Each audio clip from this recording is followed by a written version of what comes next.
Yeesh, now the one that's tough to talk about. Khadan. Khadan. Khadan is actually a friend that you are attracted to, boyfriend, girlfriend. That's khadan. A friend that you have the possibility of being attracted to. The thought might have crossed your mind. Now you cannot prove for somebody that the thought has crossed their mind. But you know, we're just friends on Facebook. We just talk sometimes. He's just doing da'wah to me.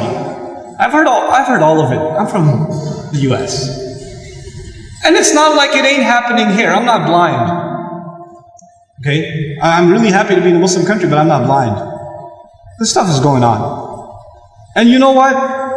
Allah Azza wa Jal talks about this in the Quran directly. It's pretty cool that He does. Like you would think Quran only talks about really sacred things. And it doesn't talk about, like boyfriends and girlfriends, but it does. It does.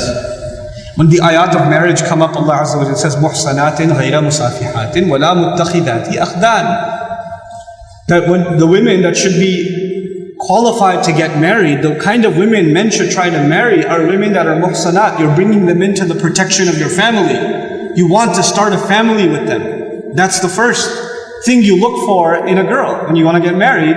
Is this the girl I want to have a family with? Would she be a good mother? Is she good to her own mother?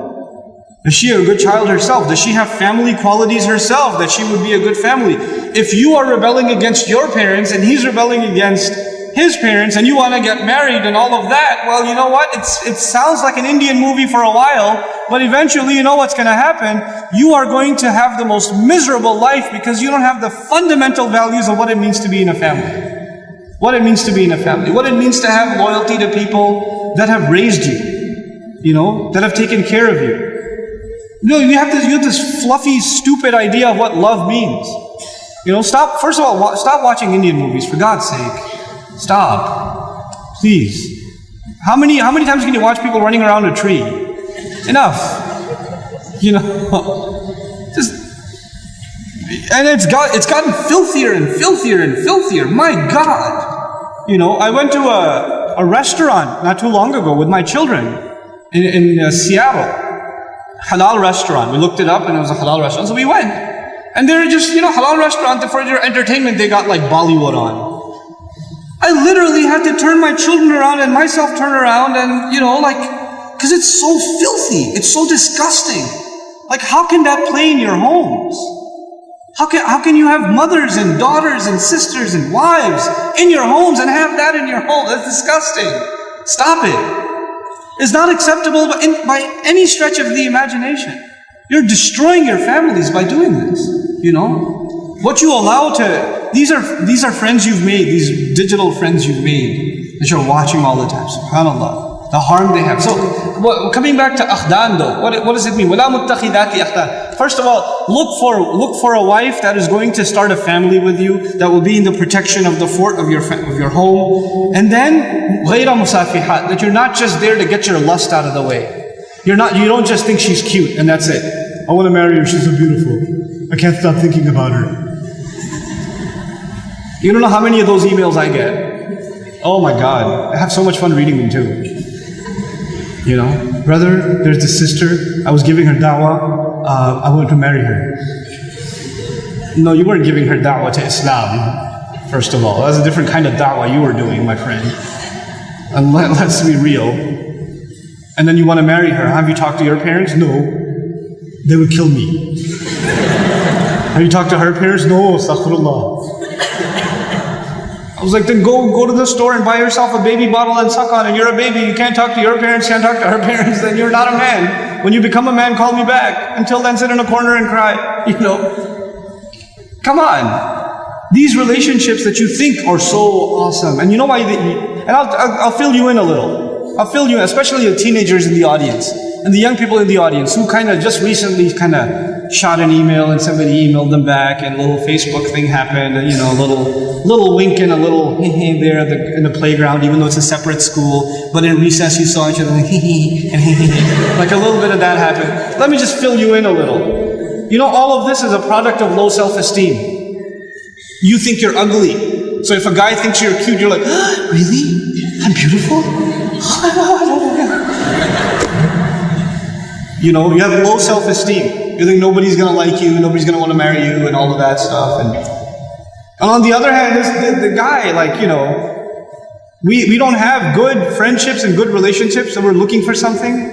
And most of the guys, I don't have to tell you what's going on in your head. You and I have ijma' on this issue. The things that go on in our head. There's no reason for me to explain all of that to you, you know. But, you know, just because you have raging hormones and you're like daydreaming about girls and things like that, it doesn't mean that you're in love. It just means that you haven't controlled your temptations yet. And you're ruining somebody's life. You're ruining an entire family. Do you realize what you're doing? And you call it love? You tell me if she was like 50 pounds fatter, you still be in love? Because she's the same person, same ruh inside her jasad, right? If she was a burn victim or something, if her hand burnt off, or her ear was missing, you still be in love? Or you find somebody else to love all of a sudden? And if you can't answer that question honestly, then come on, you're not in love, you're just hormonal. That's all you are, you know?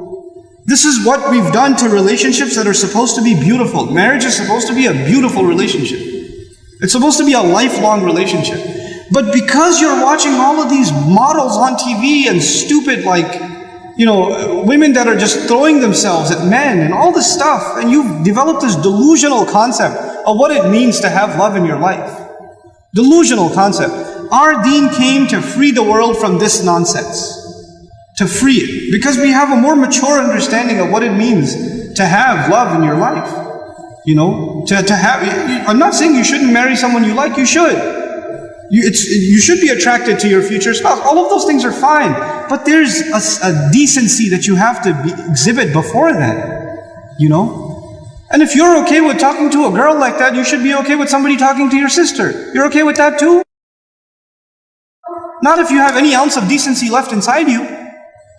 If you do, then, you know, this is how we have to end these things.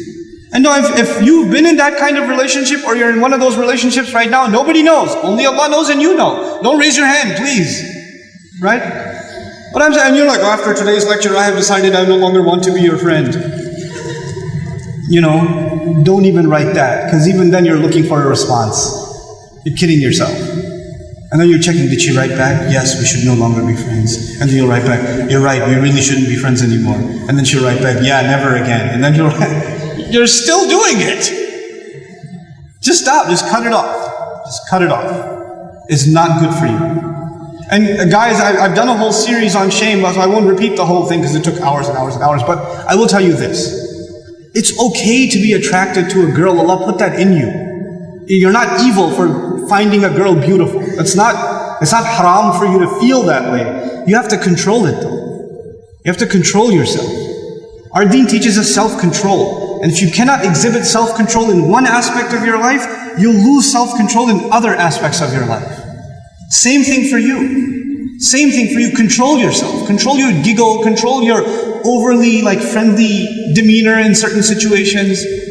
Don't be oblivious to, don't say we're just friends, or he's like a brother to me. If he ain't your brother, he ain't your brother. That's it. That's it. Either he's your brother, you share a mom, or he's not. And that's the end of it. We're like friends, we're just friends. There's no such thing. Every time I talk about dumb Muslims, I get a list. We're just friends. Like that. It's the thing. Okay, moving along.